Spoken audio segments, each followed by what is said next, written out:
Amasasi n'ebikonde binyoose ku kyalo Namataba ekiri mu muluka gw'Entanzi mu ggombolola y'Entenjeru mu disitulikiti y'e Mukono nga wakati mu kabuvuŋŋano kano ebintu bingi byonooneddwa omubadde n'essamba za kalitunsi.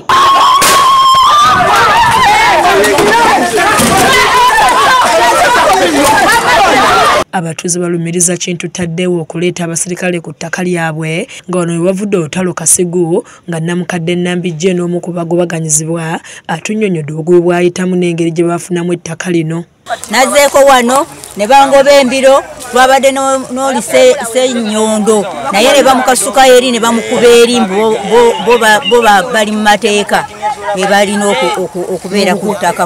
Ettaka lino twalifuna omuzeeyi bamuyitanga Kanyamunaku ye yalituwa. Bano basabye bakikwatako okujja okubataasa ku Kintu Taddewo ne Ssengero abaagala okubafuula emmomboze nga bagamba nti ensonga z'ettaka lino ziri mu kkooti wabula bano bajja mu kiro ne bazimbako ennyumba. Naye beeko baana Katende ne Ssengero Ddeewo ne Taddewo ayagala okubeera omubaka w'Entenjeru mu Mukono South ne beeko baana batubbeko ekibanja kyaffe.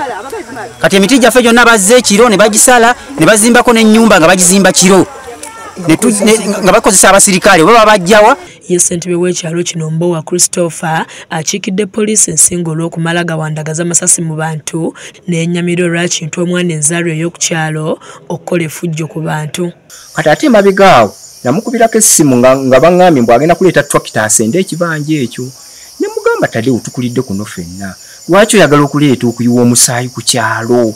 Oli mwana azaalwa yakuno. Gumiikiriza. Koti emala obbasalirawo ne bw'ona otandika okukola ebintu n'ekifuba.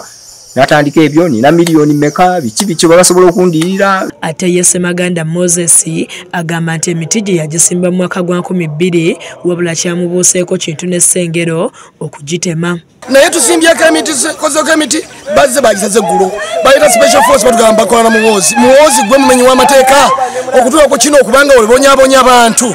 Ye Kintu ayogerwako bwe tumutuukiridde ategeezezza nti ettaka lino yaligula. Njagala nkutegeeze abamu ku bo era mu famire eyo banguzaako ekibanja awo wennyini kati be bazinga bagamba nti Kintu ne ssente ze yagula ekibanja okuguza bali era bamudondola olw'okuba baali baagala alitwale naye bo nabo bw'obabuuza ze ssente ze zimu buli omu amadde amanyi. Matiya Ssekanjako yakusakidde eggulire lino ku lwa KSTV akaleero.